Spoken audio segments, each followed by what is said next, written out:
Welcome, and thank you all for coming. Thank you, Priam, for being here. A lot can be said about Shriyam, and I'm sure you've all read the invite, so I won't repeat all of that. I think the way I first heard about Shriyam was because of my good friend Hari, who's back there setting up a camera. He's always recommending different biographies of spiritual figures and saints, and he mentioned that Shriyam came out with a book and that I should check that out. And a short time later, I was with some friends on a camping trip, and one of them happened to have Shriyam's book, and I devoured it cover to cover in that short weekend. By the way, how many here have read Apprentice to Himalayan Master? About half the room.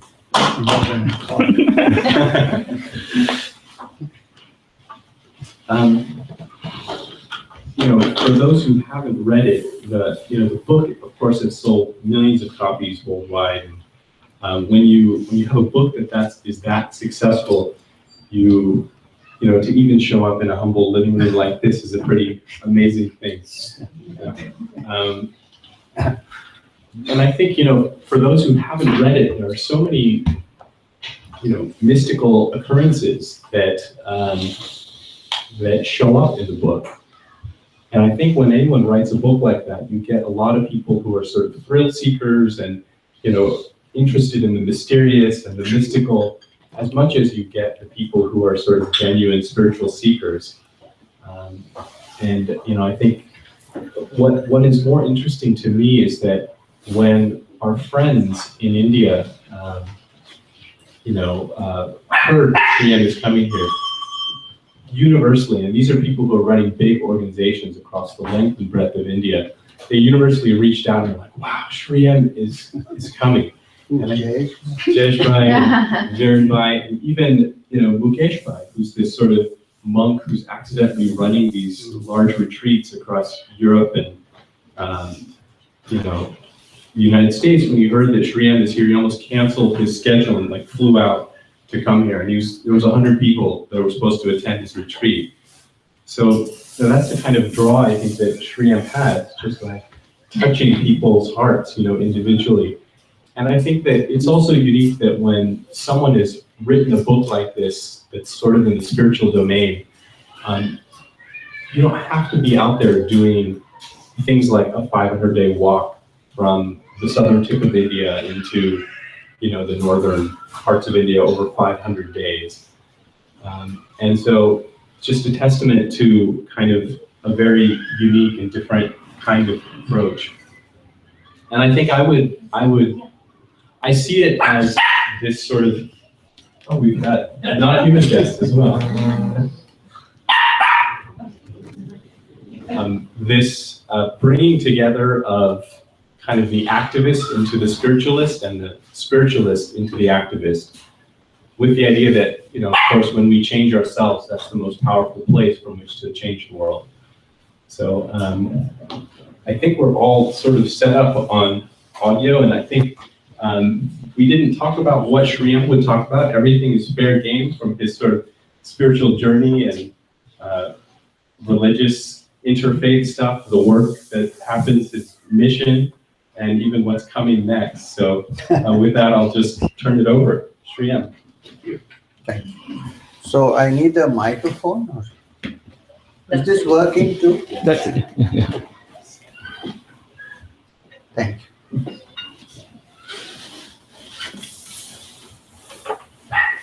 There's a microphone already. Can you hear me at the end out there? Yes. Okay.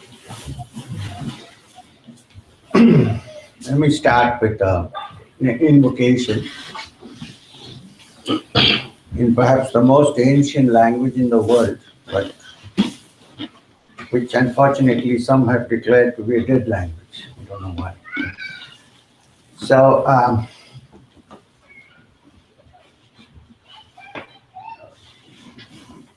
Brahmanandam Paramasukadam Kevalam Jnanamurtim Dvandvadidam Gagana Sadarsham Tattvamasyati Lakshyam Ekam Nityam Vimalamachalam Sarvadi Sakshi Bhutam Bhavatitam Trigunarahitam Satgurum.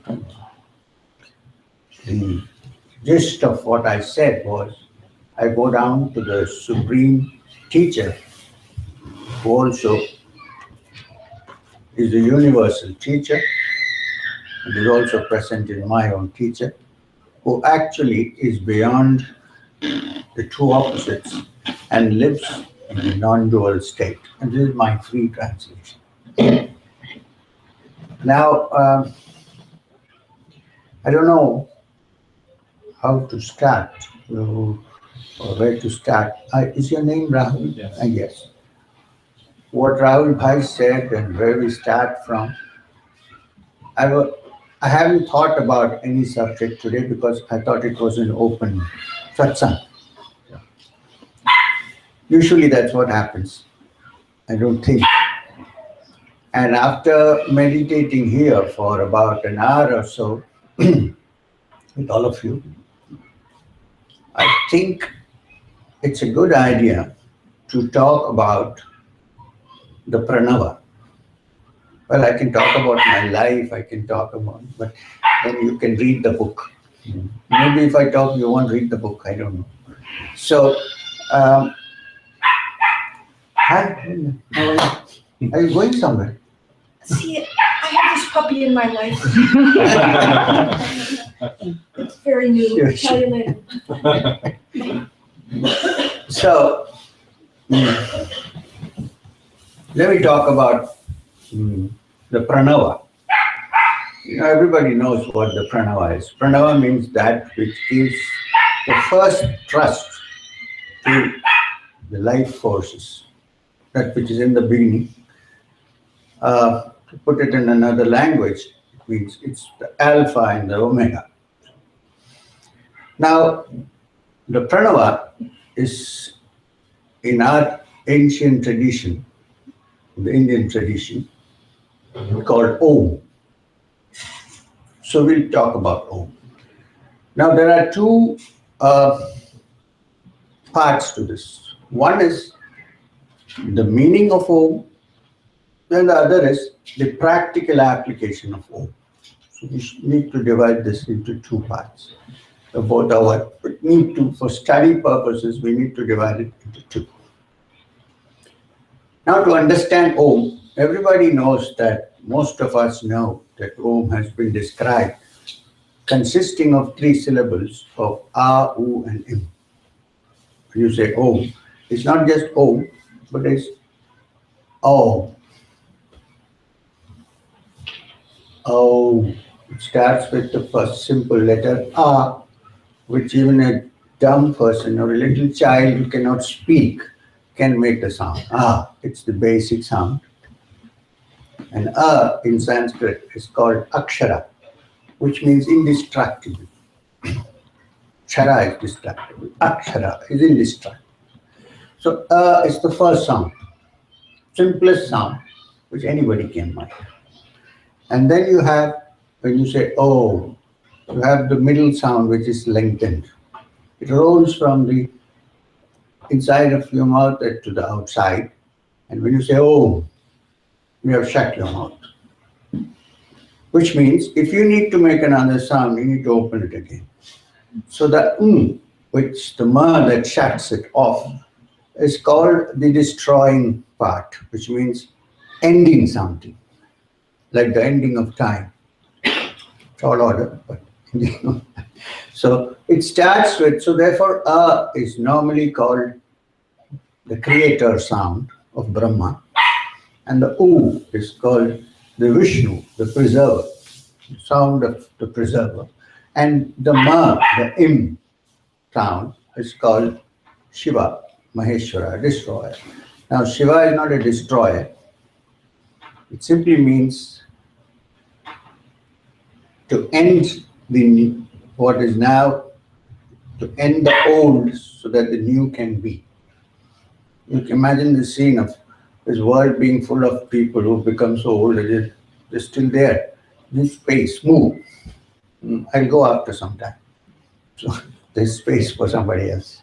So this movement of time, creation, preserving, and the end, all the three are represented by Om. Now this is the normally understood meaning of Om.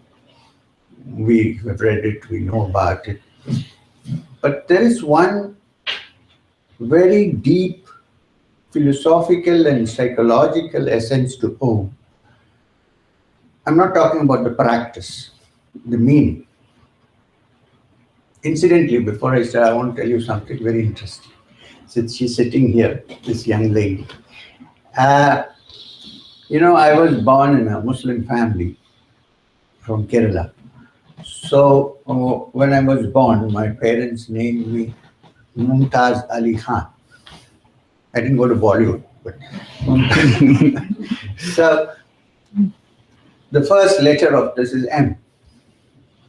And I remember when I saw her here.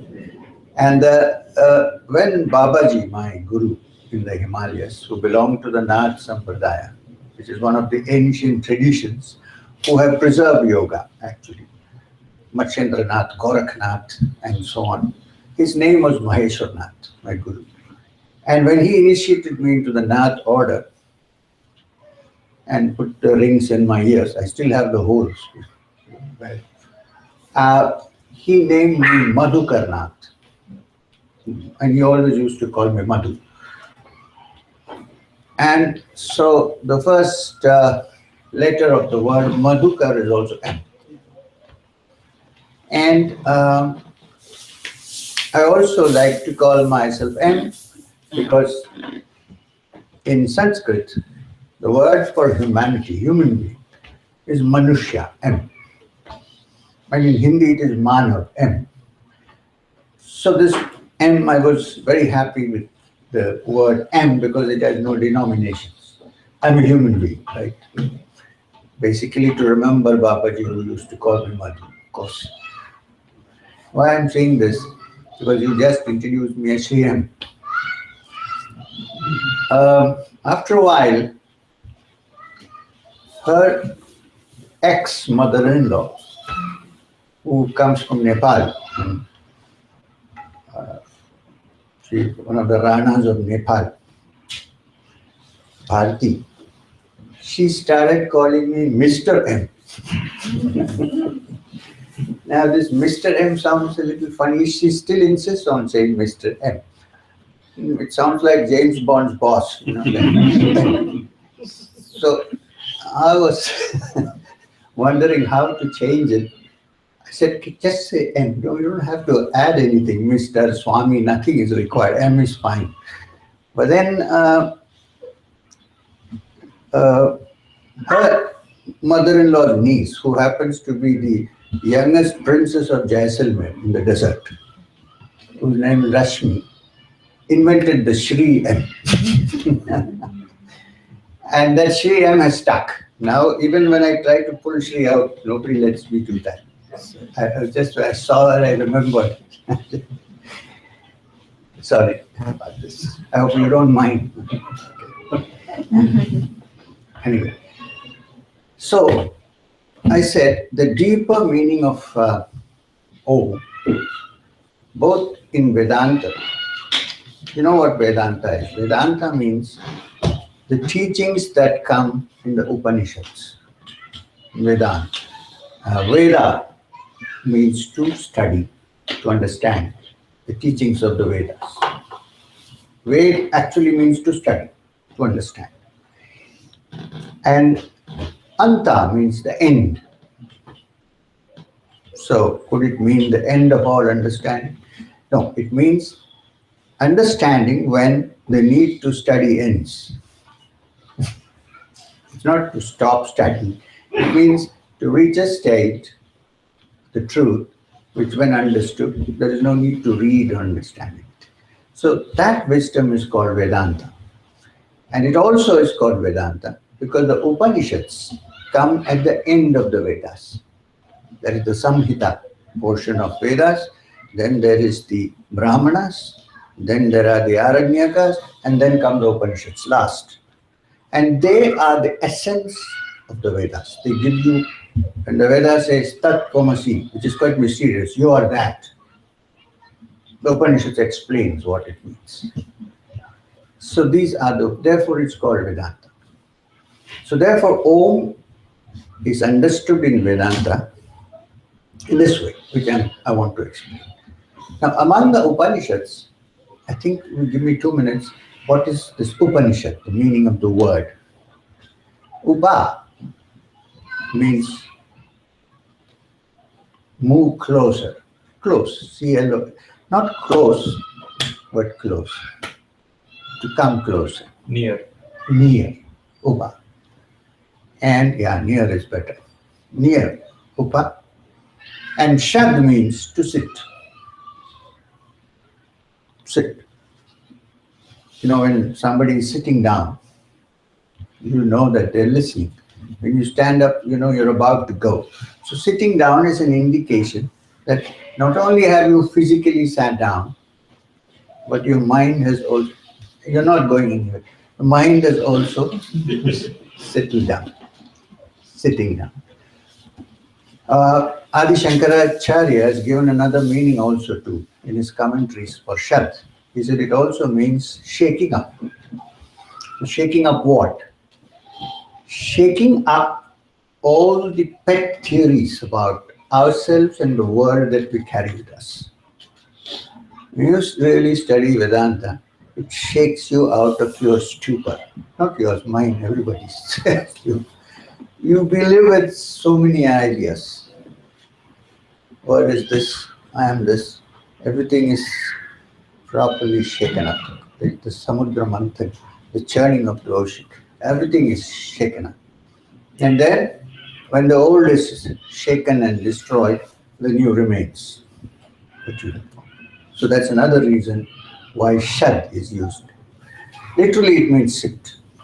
So Upa is near and Shad is sit. Now there's a small word in between called Ni.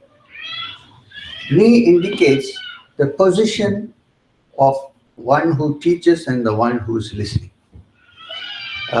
In Hindi, the word Niche comes from Ni, which means the student, it's not that now this is like proper Upanishads. It doesn't mean that I should sit up and you should sit down. The attitude that I don't know, let me understand. The moment I say no, then there is no moving forward, right? Even for me. If I don't know, then I can understand. So the Upanishad itself declares, he who knows, knows not, and he who knows not, knows. So, Ni indicates the sitting down to listen to the teaching with no preconceived ideas, as if one is listening for the first time, not wasting energy on comparing. There's some people who go for talks, they all the time comparing. This fellow says so, and Swami Chinmayananda said this, somebody else said this. So when you're listening to him, you should listen to him fully. When you listen to this, you should listen to this fully, not compare. You know what happens? When you compare, half your mind is engaged in comparing. Is this what was said or not? So what happens? 50% of your energy is doing this. For this Upanishad, you need 100% energy to understand. We're talking about very fine thoughts, very fine things. You can't sit and compare. So, Upanishad. Also, Ni means the receiving vessel is always kept down. You cannot pour anything into a vessel which is kept like this.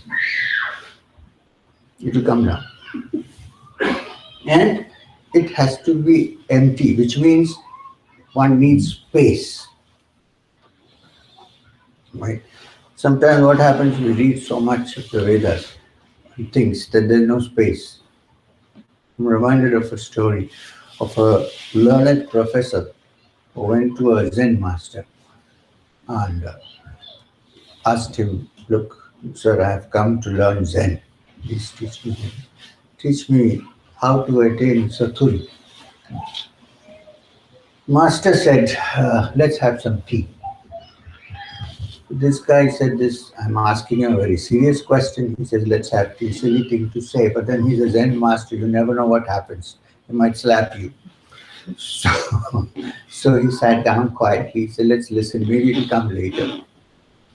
So he made tea and put a cup on the table, empty cup, started pouring the tea, became full. And then it started flowing out because he didn't stop pouring the tea, continue. So the tea started dripping from the tablecloth. After 2 minutes, this guy said, sir, the cup is overflowing. And the master said, your cup is overflowing, how can I give you Zen? Whatever I put in is going to come out because it's already full. So all this is represented by that little sound ni. So Upanishad. Now we have rough idea what Upanishad could be. We don't know what could be. Now, I want to deal with an Upanishad which is so small. It is the smallest of the Upanishads. It has only 12 slokas altogether. And it deals with the subject we are discussing, which is Om. It's a very small Upanishad. It's called the Mandukya Upanishad. It has only 12 slokas, no more. And this is a teaching that doesn't ask you, do this, follow this, believe this, do this, don't do this. No. It merely examines the meaning of Om in connection with the states of consciousness which is common to all human beings, irrespective of caste, creed, name, race, gender. This is the Mandukya. And it begins by saying that Om, as we discussed earlier, which we know, is divided into 3 syllables. Okay. And the first one is A. Now, normally we have understood A to mean the beginning of creation, preservation, U, and destruction. But the Mandukya Upanishad says A represents the waking state, which is common to all of us. You can believe in something, you may not believe in something, you may be a theist, you may be an atheist, you may be an agnostic, but everybody believes that one is awake, right? I hope we are awake now. Which is called Jagrata. Jagrata, waking state, which is common to all living beings, and which is represented by the first sound, A. Right. Now this is common to all, everybody knows. Some point or the other, I think most of the time we are awake, if we are not sleeping most of the time. The U sound of Om represents the dream state.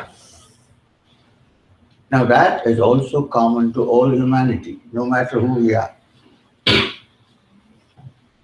Right? We all know that we all dream. We may have different dreams, but we all dream. Dreaming is part of our life.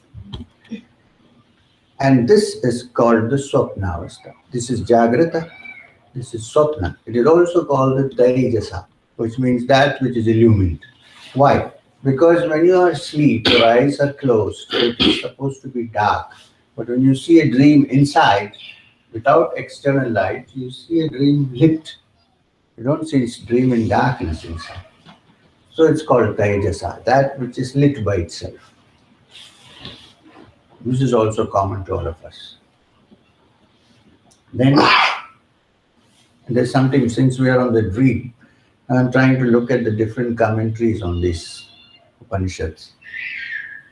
When we are looking at waking state, We seem to think we know all about it. Okay. Then we come to the dream state. Now the peculiarity about the dream state is when you're actually dreaming, you do not know that you're dreaming. In rare instances it happens, you think I'm dreaming, but generally when you dream, in dream state, you don't know you're dreaming, you think it's very real. It's so much so that if you dreamt that a tiger was chasing you, even when you wake up, your heart is pounding and you're sweating. It was so real. But when you woke up, it's become gone. It's gone. It's a dream. Now, some commentators have asked this question, what if what we call waking state happens to be a dream? And one day we wake up and say, oh, what a long dream. But if you say now, nobody will believe it, as in the dream. If you say you're dreaming, nobody will believe it. It's real.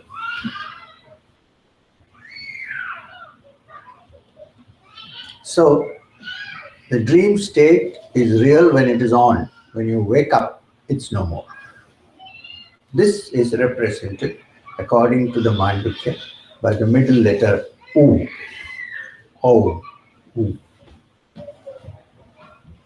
Now on this subject, I want to go back to an old story of the great Rishi Yajnavalkya. The great Rishi Janaka, who was supposed to be the father of Sita. He was called a Raja Rishi because he was a king as well as a Rishi. So once the great Janaka went to sleep, he had a long dream in which he had become a fakir, a beggar. I'm not a holy fakir, we don't call holy fakirs beggars, but a beggar. And he was walking around looking for food, wearing torn clothes, not knowing where to get his food from. Very painful state. And then he woke up and found that he was lying in his palace, in his beautiful bed. I don't know, 4-poster or 6-poster. And I realized, I'm the king. So a little while later, his guru, his teacher, Yajnavalkya, the great Rishi, you will find in many Upanishads, including Brihadaranyaka, walks in. And Janaka asked him a very pertinent question. He said, sir, please tell me, am I a beggar or am I a king? Because I thought I was a beggar, it was so real. Now I wake up and I'm a king and this looks real. I actually, this or that. Can you please tell me? And there's a very beautiful discussion between them. We'll come to that. Let's go to the next state.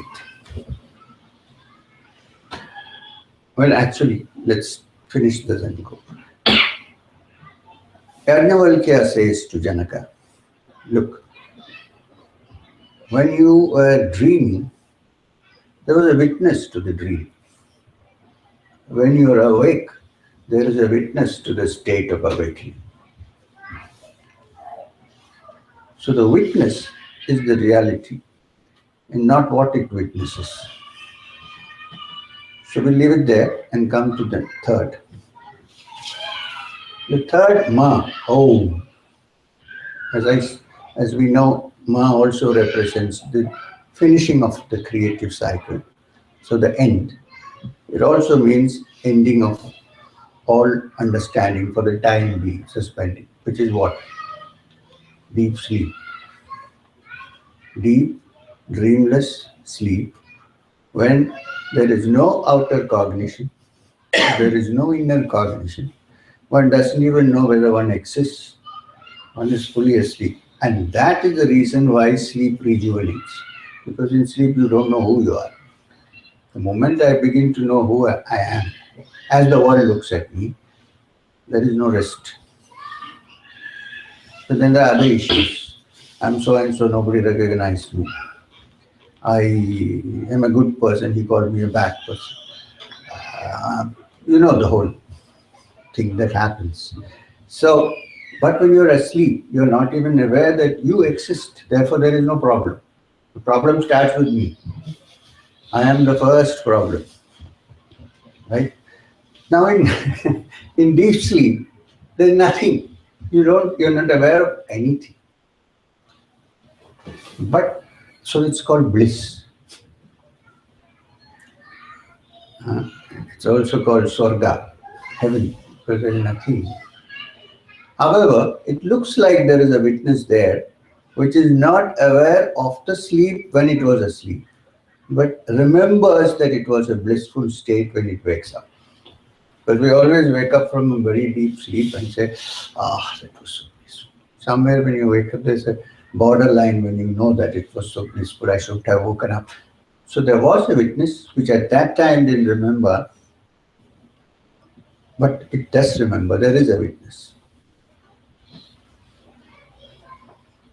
Now that is Om, according to the Mandukya Upanishad. But it doesn't stop there. It says, when you chant Om, it's not abruptly ended. You don't say Om. It's Om. Now this is called the Ardha Matra. You see, on the top there's a crescent-like mark and on that there's a dot. That's where it kind of vibrates and very slowly ends. It's called the Ardha Matra, semi-sound. Like the ringing of a bell, after a while it slowly goes up. That Ardha Matra, according to that Upanishad, represents Turiya. The question, what is Turiya? Yajnavalkya, talking to Janaka, explains it as Turiya cannot be defined, but it is a state where the witness remains without getting involved in the waking dream and not being unconscious as in deep sleep. Which means, if it is possible, it's not possible. Suppose it's possible. In deep sleep, dreamless deep sleep, to somehow wake up and look, that would be Turiya.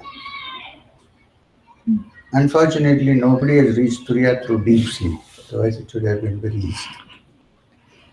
So this is basically to understand that there is a witness which is not involved in any of these activities, but because of which you can see all these activities, and it is a witness of all activities, but not affected by it. Therefore, Om is described in the Mandukya Upanishad as the symbol of dream, of waking, dream, deep sleep and Turiya all together. Therefore, it has a deep meaning to it. Om. So, as one understands this, and as it sinks into the system, when the mind settles down quietly, when there are no ripples on its surface, then perhaps one knows the witness which is watching everything. This is the meaning of Om as explained in the Mandukya Upanishad. Now, that is the witness that we seek. When the Yoga Sutra, which is not Vedanta but Sankhya, the yoga is derived from Sankhya. It's a separate darshana, but it comes from Sankhya, basically.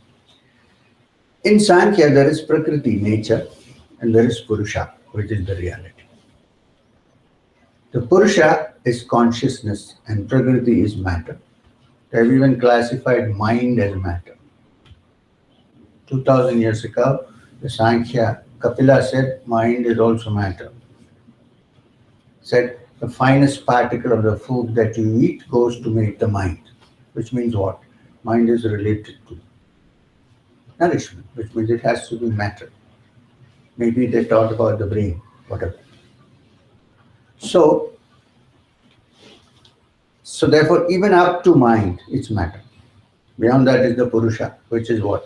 The witness to all the activities of Prakriti. And when the mind frees itself from the opposites of Prakriti and becomes quiet and non-dual, then the Purusha is reflected in its purity. This yoga calls Kaivalya. and to stop the movement of the distractions of the mind stuff is the definition of yoga in the Yoga Sutras of Patanjali. Yoga is chitta vritti nirodha, stopping of the vrittis of the chitta. So practically it's yoga, theoretically it's Vedanta. Both meet because yoga is the way to experience what has been described in Vedanta.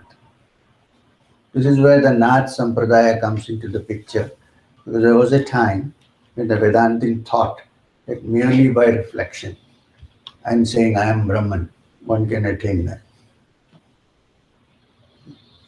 Yogic practice by which this experience can come to us by clearing the mind, the practical steps to doing it were almost going to be lost when Gorakhnath revived it.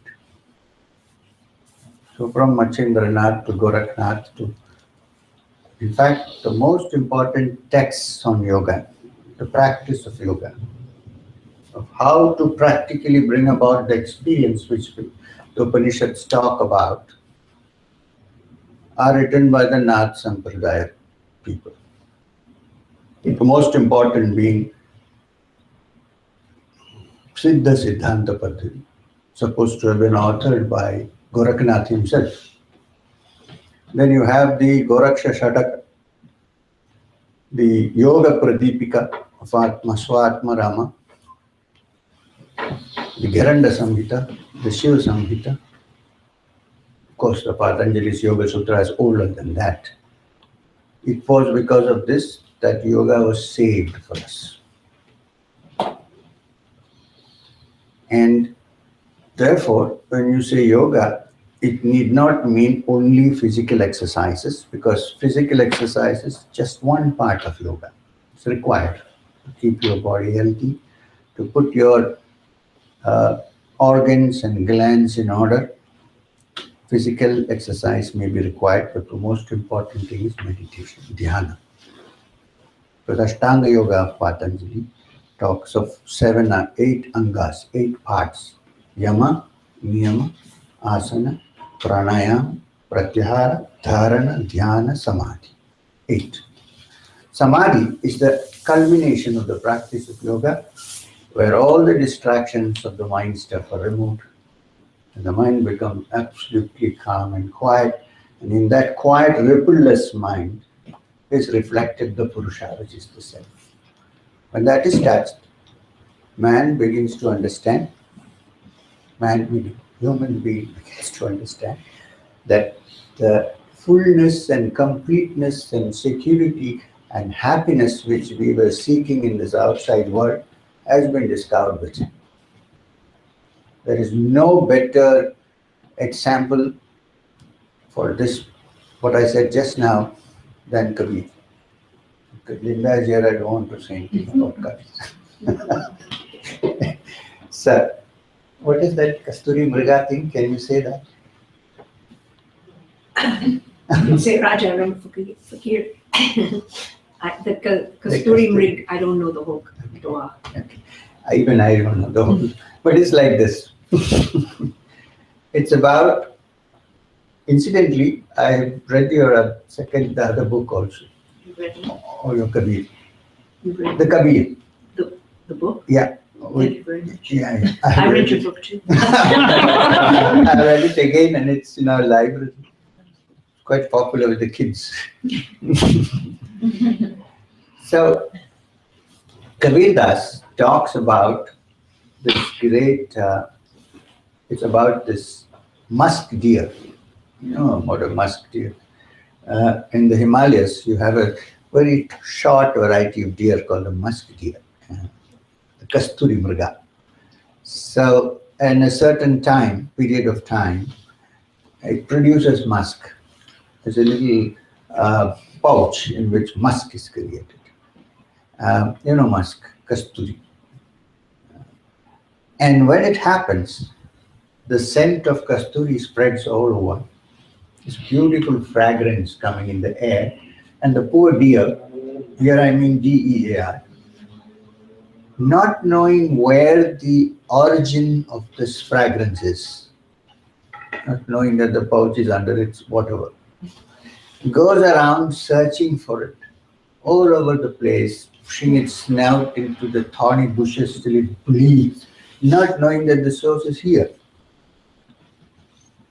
Now, the great rishis, the yogis, and Kabir, of course, have said that this is our fate. It's true that we are seeking happiness all over. It's quite legitimate to seek happiness, forgetting that what you can find inside cannot be found outside.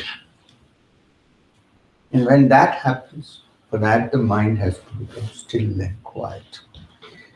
And one should first have understood that it is not going to be found anywhere outside. I'm not saying you shouldn't live, you can't help living. But when this is understood, then the mind turns within and then comes to the source. And then you're okay. Now, such a person cannot be selfish. It's not possible. How?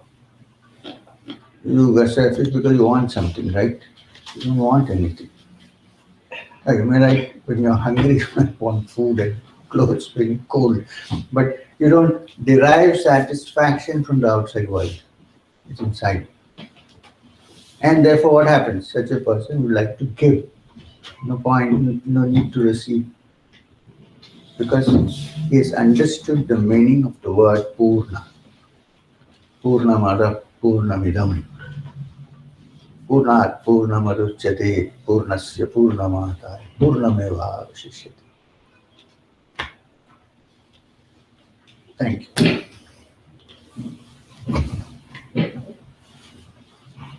Sir. Oh, we have a question. Yeah, so we are going to move into Q&A a little bit early, and the mic is just really to be a talking stick and so the folks everywhere can hear uniformly. And there's so much that you didn't talk about. I feel like we got a wonderful Upanishad lecture, but there's a big side of service. There's a lot of service that you're doing. There's the Walk for Hope. There's stories and questions from your autobiography, and I will let the floor sort of guide that. The request is that you make when you have the mic, you ask a question rather than make a statement, and that way we'll be able to address all the questions or any questions that folks have. And my father may be wanting to be the first person, so I will give you the mic. My voice is louder than this one, so I think you can hear me. Can you? You can hear me, right? Can you? Yeah. Okay. So I really enjoy to know that Mandukya Upanishad giving the meaning of the sound Om. Okay. Now I'm a Krishna devotee. I'm a dualist, right? But I respect all the Vedic path. And when I every day sit in front of God and I say, what is this symbol meaning? What is the meaning of the symbol? I just keep on asking, in my mind, Krishna, what is the meaning of this symbol Om? So finally, one day it came to me, and Maheshwarnath ji, I like this name. I would like to share with you and see if you like it and it's worth sharing with others. Okay, with your permission. Do you have a question, Papa, or you? No, I will have a question. I don't have a question. I want to share it because I want to get the confirmation.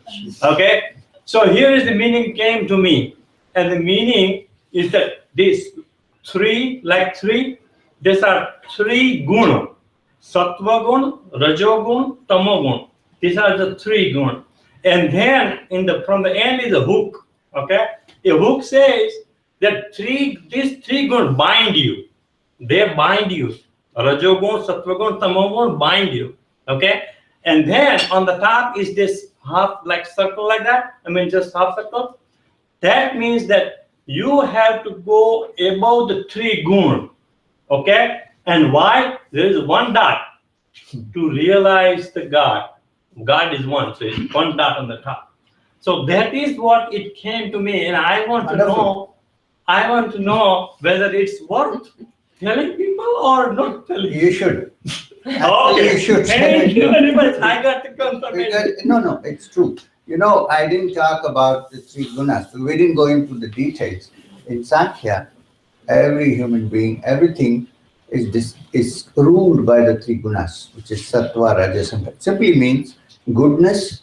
I'm just defining it free. Goodness, action, energy, and lethargy, and all that is dark. So these three decide, and different people have different ratios and proportions of this. Everybody doesn't have the same.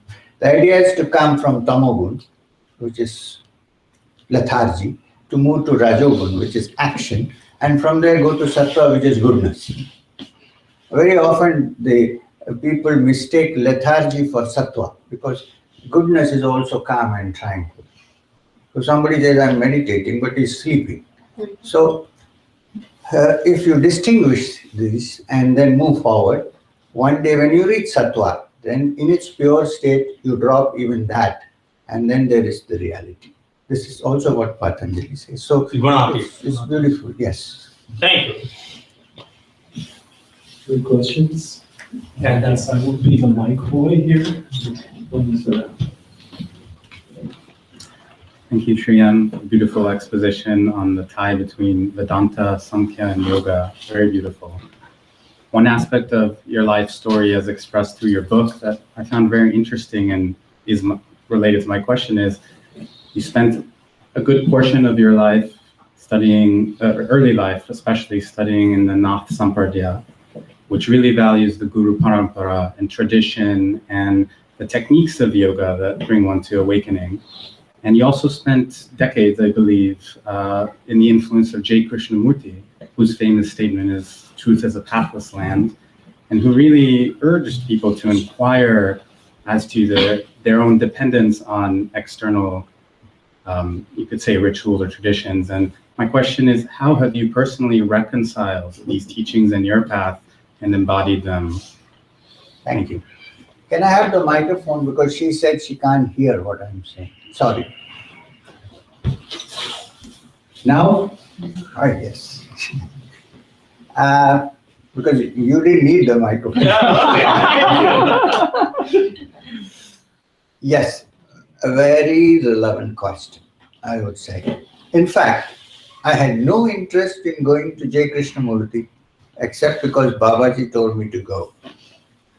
So when Babaji said, go and spend some time with Krishnamurti, I knew that there must be something in it. I wouldn't have said.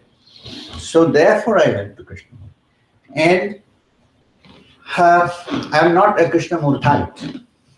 There's a new species. I'm not a Krishnamurtite. Well, I have studied with Krishnamurti, yes. During the last 3 years of his life, I was close to him. Okay. And I think there are some relevant points. This man had a role to play in the spiritual movement. Different people come to play different roles. And I think this man had a role to play. And it was not for his own satisfaction. This is how he felt. And the role was that he was what you might call an iconoclast, a destroyer, a cleaner of cobwebs. Let's put it that way. Once the cobwebs are cleaned, then it's for you to figure out where to move. He was doing that job quite well. So, what I have, when I studied the Upanishads with Babaji later and before, there are certain aspects or certain truths in the Upanishads which are similar or very close to Krishnamurti. I will explain this to you. I'm sorry, I don't know if this answer is becoming too long. No, please. There is this beautiful Upanishad called the Kena Upanishad. The Kena Upanishad comes from the Samaveda. And the Samaveda is a very important Veda. So much so that in the Gita, when Krishna talks about the majesty, his majesty, among the Vedas, he says, I am Samaveda. Among the among the Rishis, he says, I am Kapila, Sankhya. both threads are interwoven together. So when this happens, and in Samaveda there is this Upanishad called Kenu Upanishad. The very meaning of the word Kenu in Sanskrit is who. So if you translate it, it's the who Upanishad. a perpetual identity problem, which we all have. Who are we? Right? So in that, there are some statements which go so close to Krishnamurti that perhaps if Babaji had not sent me to Krishnamurti, I would have found it a little difficult to understand. So then I understood why. But I'm not a follower. I don't agree with everything that, I have had many discussions on this. For instance, he was against all tradition. I said, sir, suppose there is something good in a tradition. Would you throw it off just because it is tradition? You can't throw the baby out with the bath water, right? And several things, but we'll come to that later. So, the Upanishad says, while describing the supreme truth, or the Brahman, says many things, but one of the things it says is, yan manasa namanyute, yanahur manomatam, tadeva brahmatvam vidhi nedam yadidam upasate. Now this is Shruti, statement of the Upanishads, one shot, saying that which even the mind cannot reach, but because of which the mind owes its existence to, its awareness to, know that alone is the supreme Brahman. Nedam yadidam, nothing that you worship you. Now doesn't that sound a very bit like Krishna? So, interesting thing is, I happened to meet His Holiness the Dalai Lama twice. So once we had a private chat in Delhi. So we were talking about the Buddhist belief of shunyata, right? Shunyata is supposed to be nothing, but it is not nothing. So this is my understanding. It's not nothing. It is that which we cannot define by any somethings. When all that is removed, there is that. So since we don't know what to say, we say it is shunya.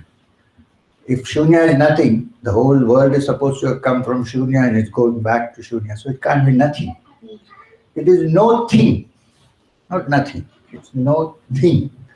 So anyway, so we were discussing on that and he gave me a lot of time, very kindly. I had gone to give my autobiography to him. So he had signed it. At the end of it, we were discussing about Shunyata and Upanishad. I said, even in Upanishad, there's something very similar to this, where even the mind cannot reach. So what will you call it? You can call it either Purna, which is Brahman, or you can call it Shunya, the other side. Two terms. It can be Purna or it can be Shunya. He said, just a minute. If even the mind cannot reach it, what are we to do with it? We have nothing to do with it. I mean, we can never reach it, so I don't want that Brahman. So he said, think carefully. I said, sir, the ordinary mind, I said, that's right, the ordinary mind cannot reach it. So there is a subtle mind that can reach, yes, right? Yes, right, okay. So these are certain things which Krishnamurti very beautifully puts. But I don't completely agree with everything because I'm not, as I said, a Krishnamurtite. There are many good points. And following the Vedantic tradition, we can pick up good things from everywhere. What is good can be always picked up and used in our personal sadhana. Since we are on that subject, one more thing. In one of the talks, Krishnamurti said, throw all your holy books into the ocean. There is nothing in them. So, okay, fine. And the next day, while speaking, he said, you know, the speaker has not read any of these books. So I couldn't say, I was very young and he was a very elderly, respected man, so I kept quiet. So in the evening when he came back to the room. I said, sir, 10 minutes. I need to talk to you. I said, sir, yesterday you said that there is nothing in your holy books, throw them into the sea. And today you said, I have not read any of them. Sir, I said, this is a contradiction. Because if you have not read any of them, how do you know there is nothing inside something? I mean, it's very simple, common sense. Because he said, yeah, but I don't need it. I said, listen, so that is a different matter. You may not need it. You may be standing on the summit of the mountain. What about others? They would need it. You may not need it. Yeah, he said, yeah. I said, sir, you have to, because when you speak, people accept it like gospel truth. You have to be careful what you say. But I must say this, giving full credit to this great man whom so many people respected, who could have had a big ego and said, shut up, what do you know? You know what the answer was? You're right, sir, I think I should think before I speak. I must be careful what I say. This is something which we should appreciate. And as far as the yogic teachings are concerned, if you read the earlier life of Krishnamurti, when he was in the Theosophical Society, he has mentioned a couple of times, he has also told some of our close friends, one of them is no more, Upul Jaikat. He has said to her that, you know, when I was in the Theosophical Society, they taught me to do something, some kind of a meditation exercise. She said, what? She said, they asked me to breathe through my throat and then bring it up and let it go and turn my tongue around. You know, I had some crazy experience. He said crazy, of course. So from that, I guess, the description he gave, which is so close to what in the Nata Sampradaya and also among the Kriya Yogis, it's called Kriya Yoga. The Khechari Mudra takes the tongue up and you breathe in Ujjayi through the throat. So probably he might have gone through these. This is what I guess. And since I had lived with him for some time, I know that every morning for half an hour, without fail, he did his yogasanas. In fact, one day I saw him standing in Shirsasana on a very weird contraption with his head hanging in it. I said, sir, you have to have support here. You can't just... All I'm saying is that the Krishnamurti that one hears is sometimes a little different from the Krishnamurti that you know. But there's much more to it, but I have to take another question.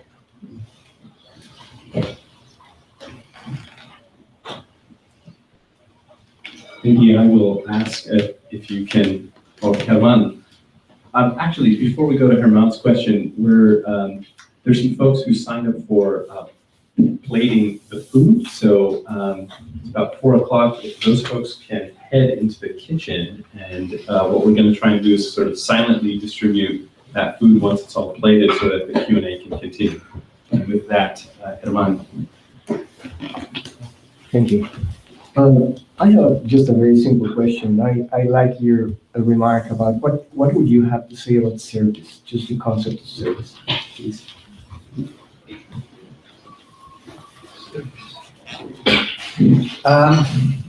As far as service is concerned, I think no one can spiritually advance simply by sitting down cross-legged and meditating for 24 hours.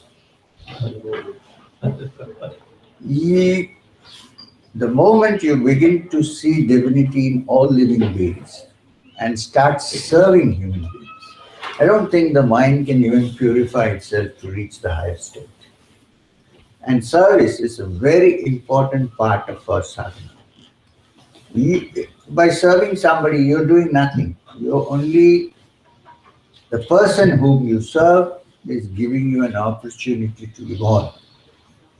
You are doing nothing actually. You're not giving anybody anything. If you don't give, somebody else will give. Nature's law is that somehow they will get it. But when we serve people, we should have this in mind. I do it this way. I think that all human beings divinity in human form, right? So offering and serving human beings or other, even animals, is like the best worship that you can do to divinity. And it's also good for you because the more you serve, the clearer you become, the purer becomes your mind. From tamoguna, through the service, you go to sattva, and the mind gets purified. Not only do you go upwards, you also take those whom you have served. So to me, service is a very, very important part of one's spiritual life. If one says, I insulate myself, I'm going to meditate, it's not possible because the mind cannot be purified so easily. This is my take on service. On that point, you also just completed this Walk for Hope, which was sort of connecting a lot of communities all throughout the breadth of India. Could you tell us about what kind of inspired that journey and why you did it and what you see that has come out of it and what is yet to come? The Walk of Hope, which I won't say I did, there were many people walking with me, not only me. Well, I led the walk in some way. Started from the southern tip of India, which is Kanyakumari, where three oceans meet. In fact, we have a 25-minute film on that. I don't know if anybody has it. If at some point you'd like to see, then you can take it and you can use it. It's a very edited version because the footage runs into 40 hours. So they just edited it. So we started this walk. It was actually a walk. It was not on a vehicle or a jeep or anything of that kind. And we completed it in April 2016. We started on 12th January 2015, which was the birth centenary of Swami Vivekananda, who started his teaching from Kanyakumari. And we completed in Kashmir in 2016 April. We covered 7,500 kilometers. I think that's about 5,000 miles. And every day an average of 18, 20, 15 to 20 kilometers. Let's say sometimes less, sometimes more, depending on the circumstances. The idea was that when you walk and go among the villages, in India, the situation is different. 70% of us still live in villages. And many things happen and the seeds are sown in villages and then they grow up and come into the urban areas. If you look at all the important people that we have in our country, even today, including the politicians, most of them have come from the villages, small towns, and then grown up. So it's very important to plant the seed of harmony and intercommunal harmony among the people of India. Well, it's so in the world, but in India especially, because I live there, you first have to take care of your own house before you talk about your neighbors. So I decided that let's take a walk. I talked to various people about it, cutting across political barriers and ideological barriers. I discussed with different people and everybody agreed that it is a wonderful thing to do. They were only doubting if I could do it. But how can you walk? In fact, His Holiness held my hand and said, don't. How can you do this? I said, then he said, but I can't walk. I said, you're not asking you to. And then he put both his hands up and said, may all the Bodhisattvas, may all the Buddhas bless you, please carry on. So all these, when people said, it came like a okay for me, like a green signal. So I decided to take this walk. And I would say that we have certainly planted the seeds. It will take a long time for the seed to sprout because a lot of follow-up is required in this. And now the next thing is to follow up. This is the reason why last year I couldn't come to the United States, because I was walking. Then Brighton Bush was very upset, so I came back again this year. And next year I'll come back, but the year after we are planning another walk. So now I want to be known as the walking man. So we went straight from Kanyakumari to Kashmir, cutting across the country in a straight line. So we missed out parts of the country like Bengal, Bihar, Orissa, Andhra Pradesh, and the middle and the northeast, which is Mizoram, Nagaland, and so on. So we are planning a walk in those areas. It will take 1.5 years to plan. So next year I might come, but after that again for 1.5 years, I would probably be walking if my age and my health allows me to do it. As of now, I'm fine. I don't have high BP. I don't have diabetes. I don't have any of these problems as of now. And I attribute that to my steady practice of yoga, which I started at the age of 10 and continue to do even today, at least half an hour every day. And moderate food habits, good food habits, and not filling my body with poison, which is unnecessary. I think this could be the reason for my being okay now. So hopefully we'll do this again. The activity which we did earlier in the walk has got a lot of response. And wherever we went, now people want us to come back and stay with them and work things out. The place where I think we really need it is Kashmir.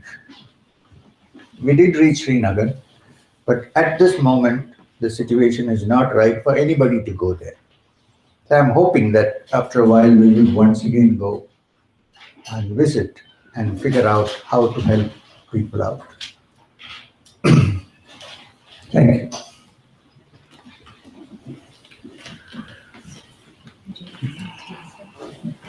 you. For two, tea for two. बहुत बड़ा cup. Sorry. Thank you for this talk. I have many questions in my mind. I'll limit myself to maybe one. So from your book, we hear of these of your teachers who are great yogis and they have all these powers or abilities that have developed. And here, when you come to the Western world, if you cannot measure through matter, it doesn't exist. Here in our science, we do not recognize mind, even though we talk about the placebo effect, which is a bit of an embarrassment. But we don't really have any way to understand the mind. So my question is, and you're coming from a tradition which is very deep, which treats this as a science, which can demonstrate with evidence.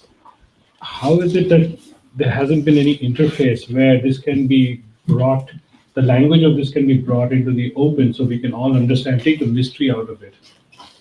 So that's my first question.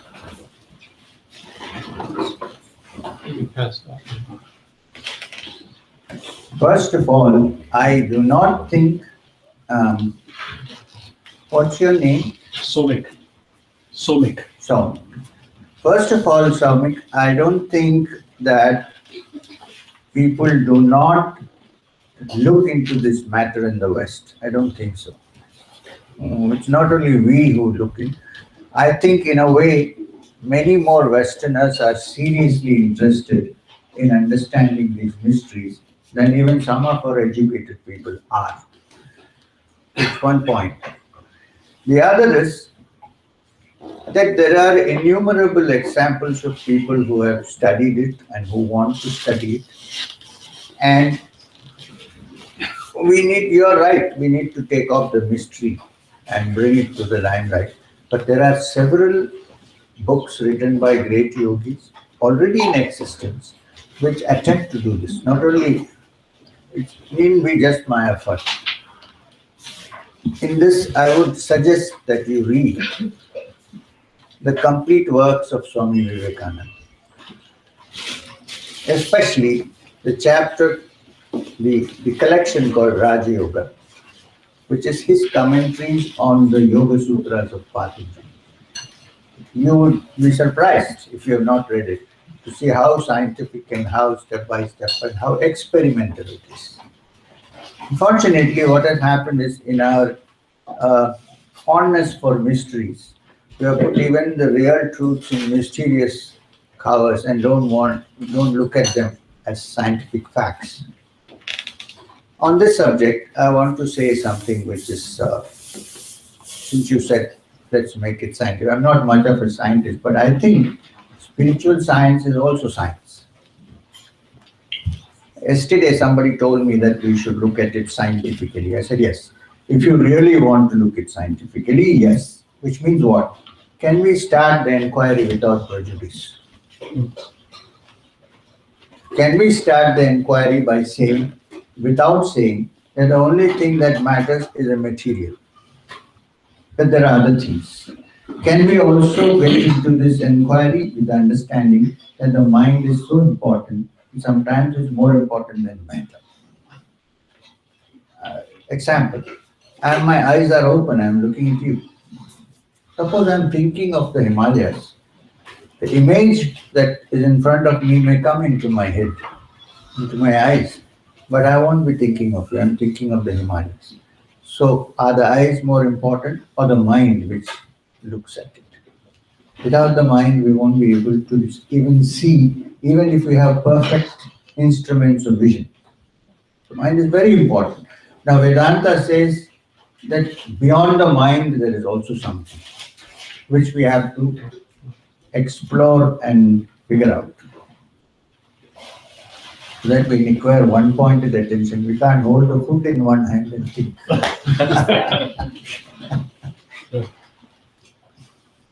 You have two? You need one. You have one? Okay. I can comment on this one if you let me do mic this time. He's not finished with Stop the feed something. So that we can listen. So now on this, I want to give you a direction. In fact, even I am at the moment working, I finished writing the second part of my autobiography. It's not yet published. I just finished it when I came here. I don't get time to write in India. I came to Brighton Bush and I finished it. Now I'm working on a third book. Since you asked the question, I'm not trying to sell my book, which is, this is not the title of the book, but this is the subject matter. I want to inquire into the psychological, the neurological basis of mystical experience, the neurological basis of spiritual experience. I'm working on it. I've just done 3 chapters. The 4th I'm working on. On this note, I just want to tell you a few things. You know, in the midbrain, which is, suppose you draw a line from the center of your forehead inside and one from the middle of your crown of your head down, and they both meet with the midbrain, where there is a small little gland which is called the pineal gland. Very small. 60 years ago, many considered this to be a vestige organ, which means useless organ, like the appendicitis. Nobody knows why it is there. It just happened to be there by accident. But 50 years before, it was suddenly discovered that it is this organ, it's a ductless gland, it's part of the endocrine system, called the pineal gland, is responsible for our waking and sleep cycle, which the psychiatrists and psychologists call the circadian rhythm, which decides your sleep and waking cycle. The pineal gland contains a hormone called melatonin. When that is pumped into the system, very small, you feel very sleepy. If everything is dark, then the melatonin pineal gland begins its work. and then you feel absolutely. Now this was discovered around 50 years ago. Okay? That's why when you have jet lag, when you go back home, or come back home, I don't know, you are given a tablet, melatonin, so that your sleep pattern is adjusted. Otherwise, you have a jet lag. Now, 100 years ago, Swami Vivekananda, when he wrote about the practice of meditation, he said that perhaps there is this pineal gland, which is in the midbrain, which we may consider to be the stem of the 1,000-petaled lotus, which is in the crown of the head, and which, when awakened, man reaches the superconscious state. My question is, how did this man talk about it 100 years ago, when it's about 50 years ago that we have discovered that it's part of the circadian rhythm? So, as you said, you're right. We should take up the mysteries and let people openly look into these matters. I don't want somebody putting things into my head, but you know what I mean. Yeah. So you're right. We need to study this, and not only myself, but so many people have attempted to do that. And I think a lot of work will in future be done in the West, because we have better equipped laboratories here, and people who, once they become serious, they're one point. Thank you. Just a quick question. Are there folks who don't have a plate, and those who don't have food raise their hand? Everyone? After Brighton Bush, next year. Next year? You decided already. Isn't that a good idea? I think if some of you think it's a good idea, and Mone thinks it's a good idea, then I'm ready for it. I don't have an investment to walk. I just walk. And I'm ready. Of course, I need to wear good shoes, but I'm ready. I promise. If you work together and figure out if we can do it, even for a few days, in any part of California, I would be willing to come. Anyway, I have to come to Brighton Bush, so I will also come to San Jose. Yeah. Bay Area. Bay Area? Bay Area walking. Matthew will be with us? Yes. Okay.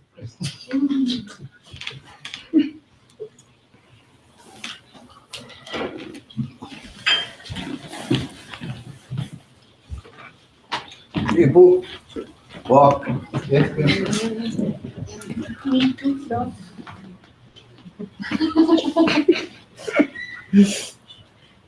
Bit of a back to maybe more spiritual teachings angle. As a representative of such an ancient and honorable tradition, here in the West, I'm sure you've met many very sincere spiritual seekers, and some that may have been felt burned by teachers who haven't been able to translate the tradition to the modern life. How do you feel that the ancient traditions require an evolving in order to speak to the developments in the modern world, or is it really onto the seekers? Is it the seeker's responsibility to adjust to the traditional way? Yeah.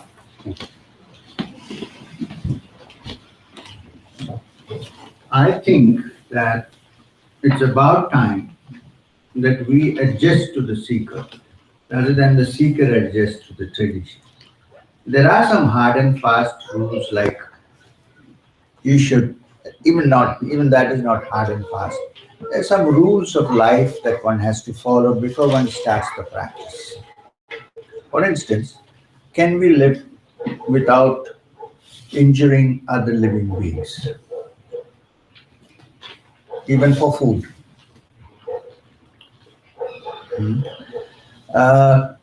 Can we try to restrain ourselves as much as we can from outbursts of anger and jealousy and things like that? Now, these are deliberate. We have to work on it. While we work on that side, then we should also start our inner practice. If both these go side by side, I think it's possible to move forward, even in the West. I'm not saying even in the West, maybe more in the West nowadays. Because I'll tell you the reason. You guys have seen how much dollars can buy, and you know how much they can buy. Beyond that, there's nothing. So it's a time when you can shift your evolution to the spiritual.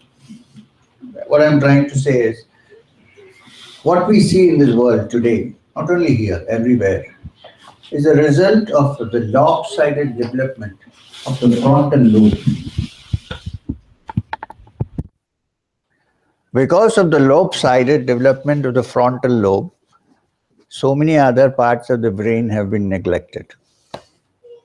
Many parts, which are latent and which can be activated. The civilization that you see, the material world, is basically an expression of the frontal lobes. So it's time now, this is the maximum that can happen in the physical world. The next step of evolution would be spiritual. For that, there are other centers which are latent, which have to be activated. Then one can move on this path.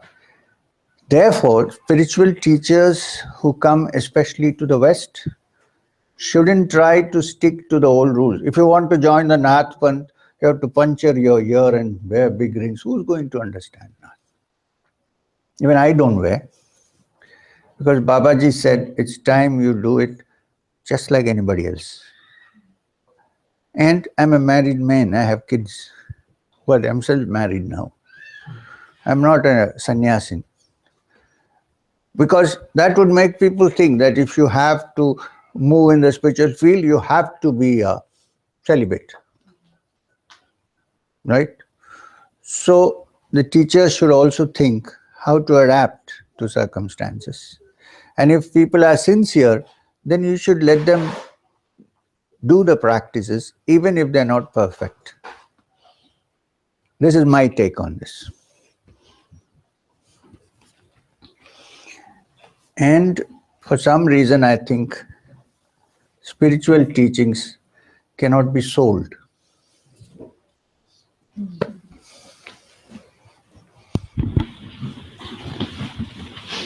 A question on destiny.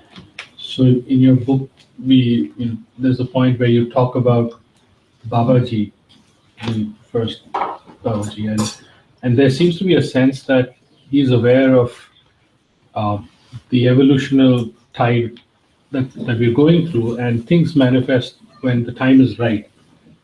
So where is the role of human destiny and evolution, and how much of free will is actually present? How much of free will? So as in, if they have this much yogic abilities, can't they influence the whole world to go in a positive direction? Now the first time that somebody is asking, all people who think they are intelligent ask me this question. Thank you very much.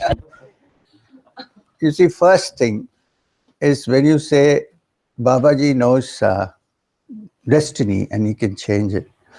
Well, when you say he can change it, it doesn't mean that somebody keeps changing everybody's destiny. If you do that, you don't evolve.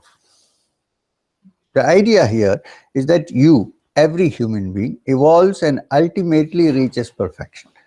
Not that ready-made perfection can be given to somebody. I don't think even Babaji can do that. Okay? And as far as the destiny of the world is concerned, Babaji has always said that the difficult times that we are going through is like the churning of the ocean. There's an ancient story of the churning of the ocean. The Devas and the Asuras churned the ocean. What is the first thing that comes out? Poison.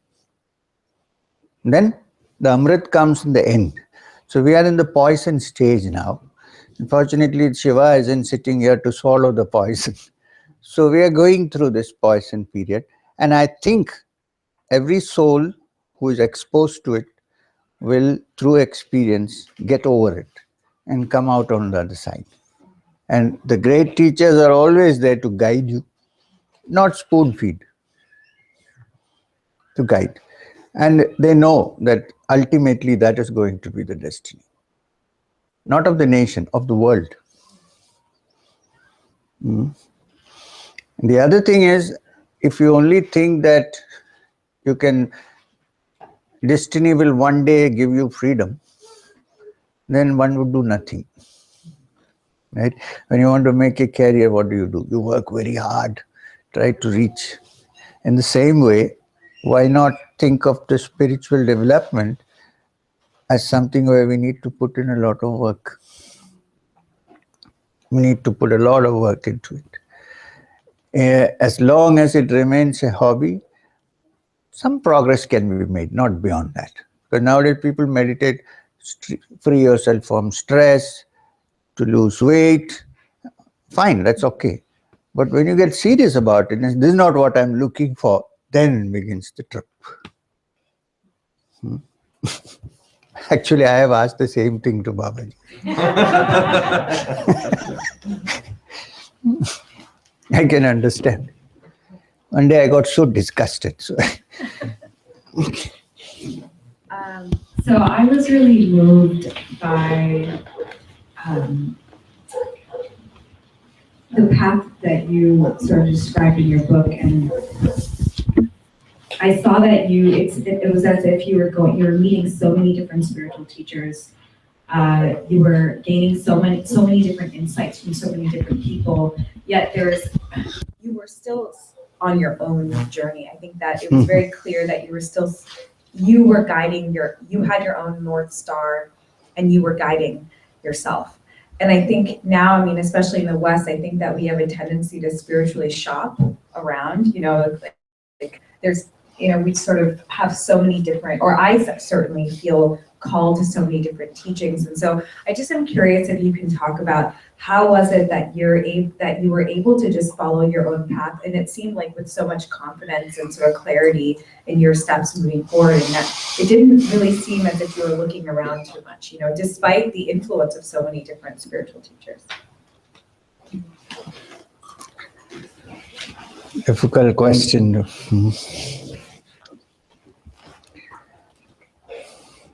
There are one or two important reasons why this happened, how I could keep on my track. One is, I didn't want to be sidetracked by people who are too spectacular.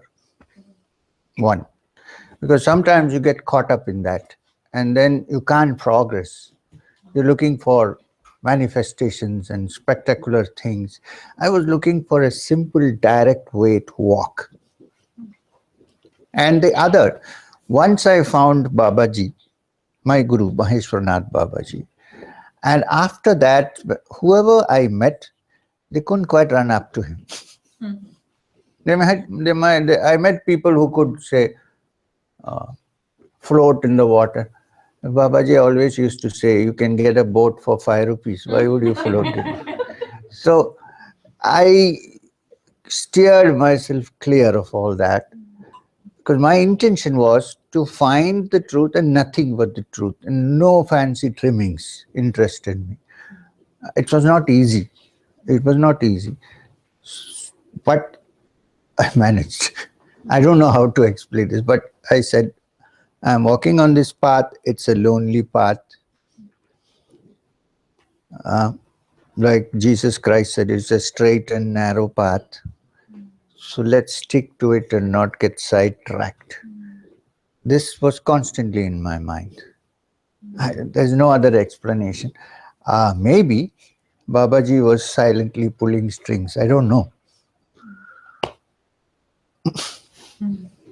Yeah, about this window shopping. Well, it's a good idea to window shop, but don't take it too seriously. It's good to learn from various sources, but just make sure that you don't get caught up. Because there are some people who are always shopping. Go to Walmart, they're full of people. So this shouldn't come into your spiritual search also. It's like I would call it a spiritual consumerism. I don't know if there's a word like that, but Spiritual entertainment. Spiritual. Spiritual materialism.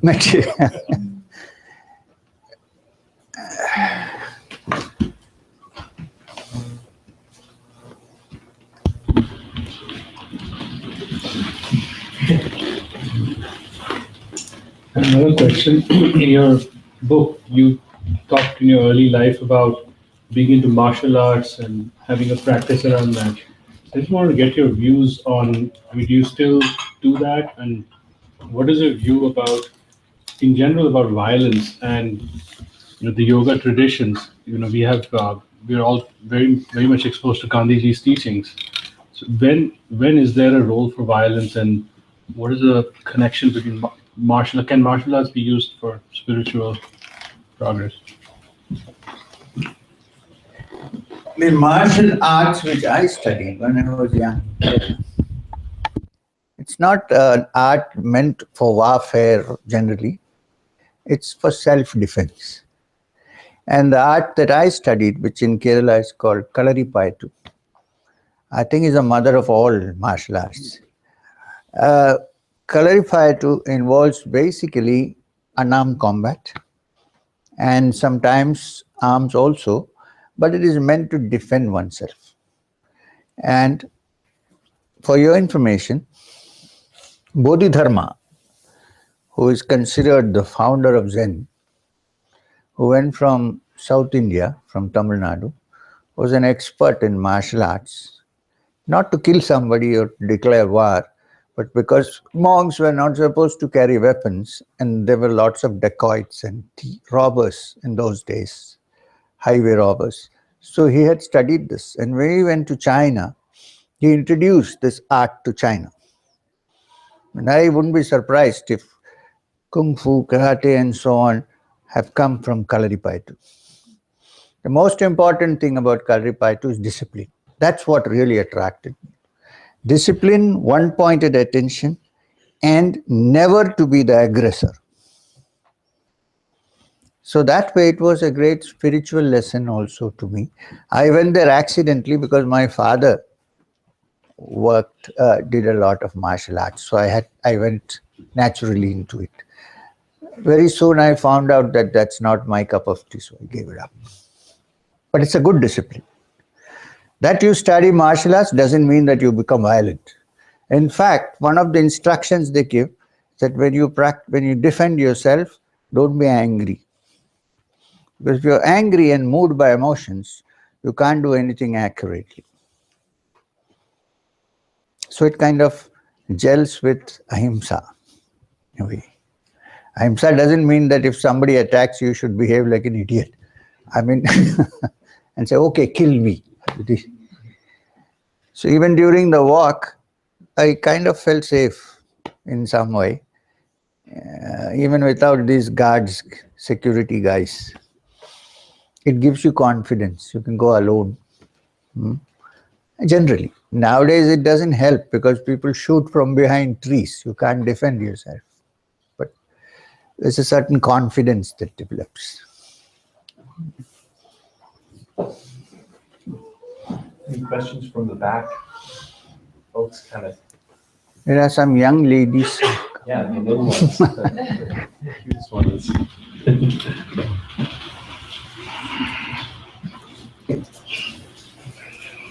So what would be certain practices that we can practically do, which is non-denominational in a way, which would... Martial arts or meditation? Things that would be making us more skillful in how we do that. Yeah. One of the simple things that anybody can practice is to develop single-pointed attention. Single-pointed attention is useful for anything, material, spiritual, whichever way you take your life. And the problem with us is that there is no one-pointed attention. People say, I sit down to meditate. I cannot meditate, my mind. Throughout the day we are distracted. How can we expect the mind to be non-distracted in 10 minutes or 15 minutes? No.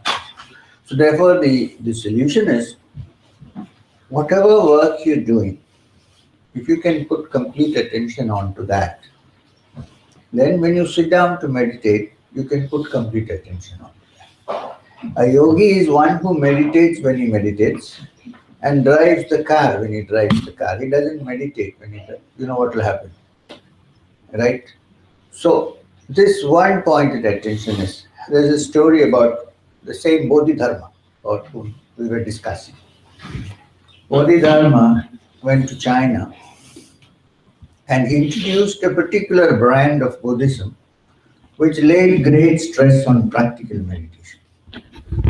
So he called it dhyana. Now in the Chinese language, it's not easy to say dhyana. So the dhyan of Bodhidharma became Chan. And Chan went to Japan and became Zen. So he's the founder of, but then when you say dhyan, and if it comes from India, it's not so, the jasmine in your garden doesn't smell so good. Neighbor's garden, it smells better. So when it says Zen and comes from Japan, then we get very interested in it.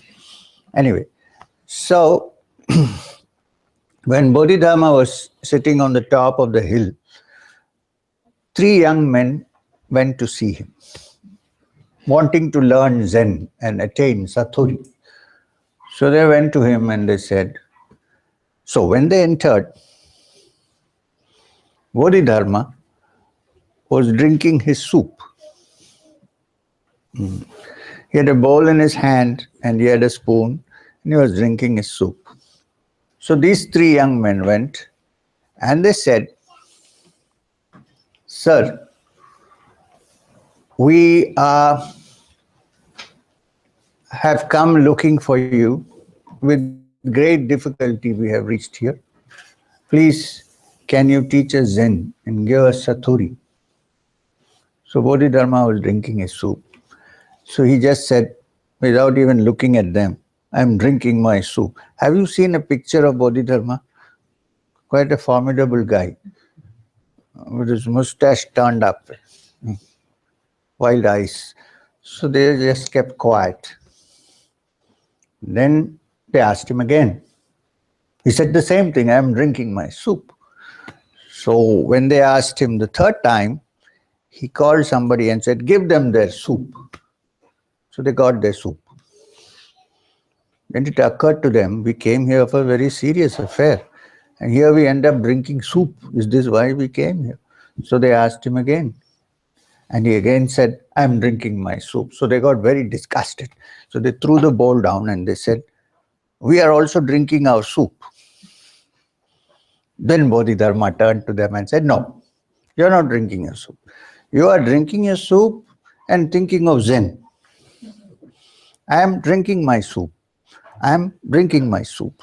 I am drinking my soup. This is Zen. You know what I mean? That is there, then many other things can be done. When I left home at the age of 19 and ran up, there was no thought in my mind except I have to go there.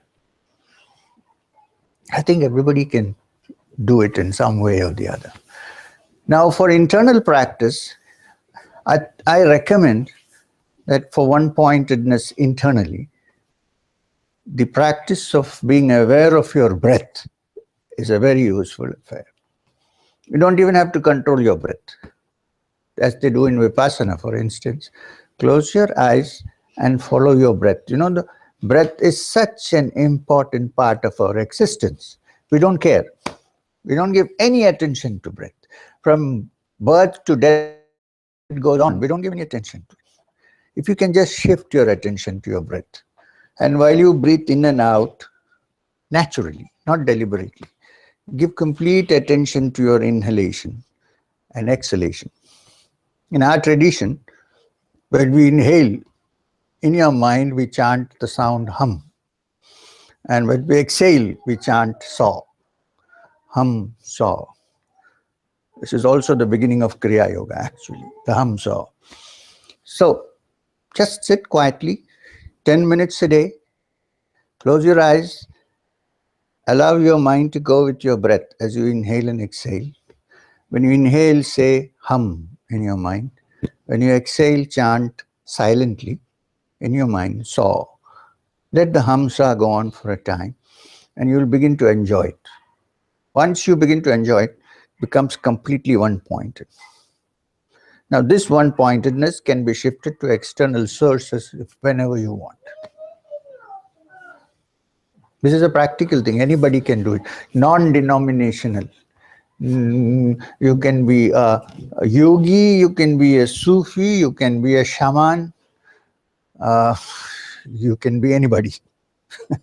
You can still do it. In fact, I don't think there's any other practical method taught by the Buddha except awareness of the breath, vipassana. I think we'll wind up, stop now.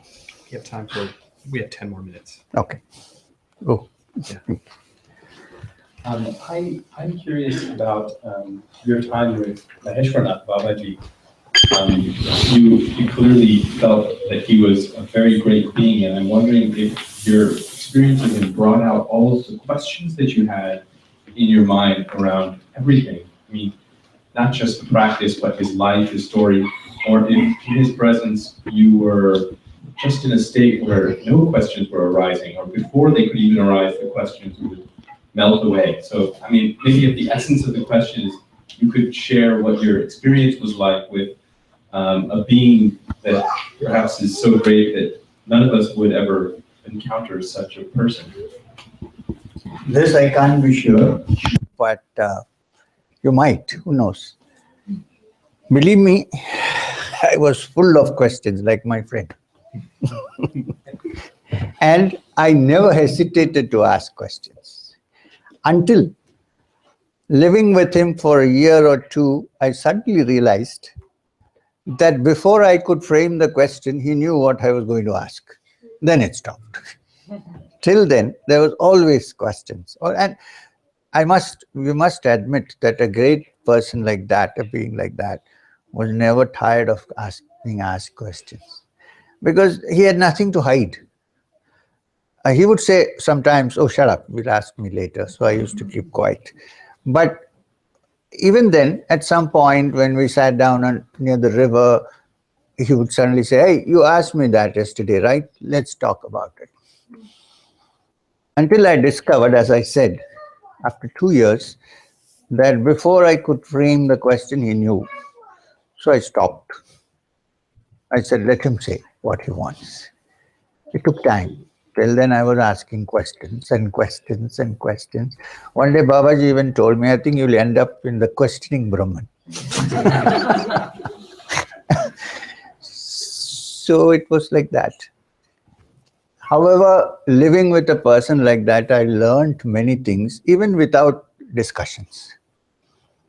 That was important. I learned, for instance, this truth, that if a person understood that divinity existed in all living beings, no living beings are either afraid of him, nor is he afraid of any living beings. This is an experience which I've had with Babaji several times, with snakes, with bears. Nothing bothered him because he didn't intend any harm to them. And I think when such a person comes, they realize this, the animals, more than humans.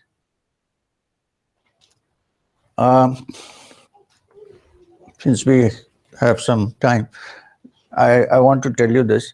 I haven't written this in my autobiography, but in the second volume is going to come. So please, because I'm saying this, don't not buy it, okay? I'm joking. So this was, we were living in the cave of Mauni Baba, which is between Rishikesh and Nilkant. And one day, some sadhus, or Vaishnav sadhus, you know what I mean, Goswamis, with marks on, they came to Babaji and they said to him, please do something. There's an elephant which is a rogue elephant which has gone crazy and it's been killing people. So Babaji, as usual, said, go and inform the forest department. I don't know what to do. They said, "Oh, Babaji, but please do something. We have told the forest department, they're doing nothing." Then they said, "Oh, what will the forest department? They'll shoot the elephant." So Babaji said, "Yeah, that's right. They might shoot the elephant. So what am I supposed to do?" I said, "Do something." Then they said, 3 sadhus have been killed. So Babaji said, "Okay, आप लोग जाइए, मैं कुछ करता हूँ." You go, we'll do something. And they went off. And I was wondering that nothing was happening. Babaji said, "Okay, you can sleep." Now, Babaji, I've never seen him sleep. That's another astonishing thing. Living with him, I've never seen him sleep. All that I've seen sometimes is that he might lean like this and sit looking into the air. That's about it. So anyway, so he said, "You go and sleep." So I went to sleep. It should have been around midnight when he woke me up. Utho. I said, maybe there's some midnight meditation probably. So I was scratching my head. So I got up.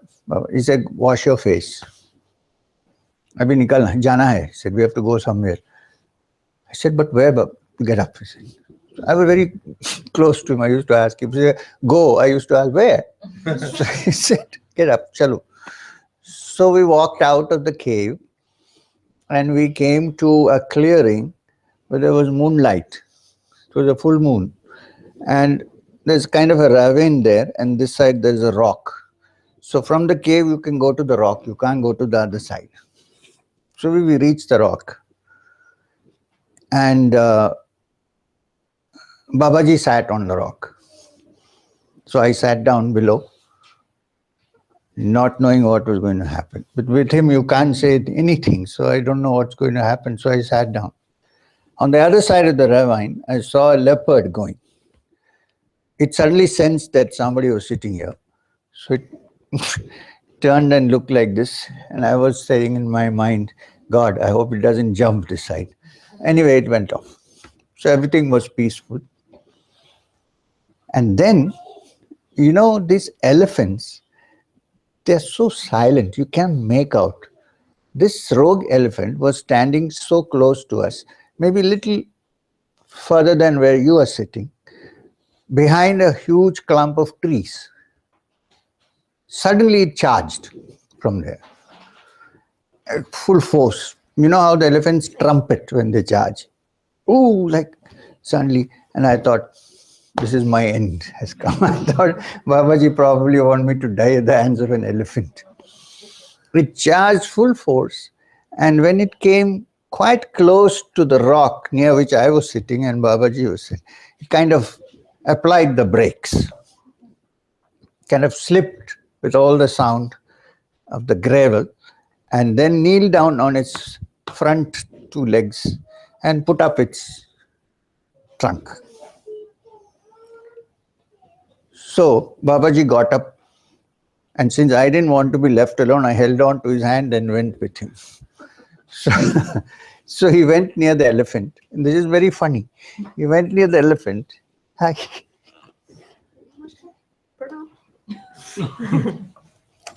Don't bite, okay?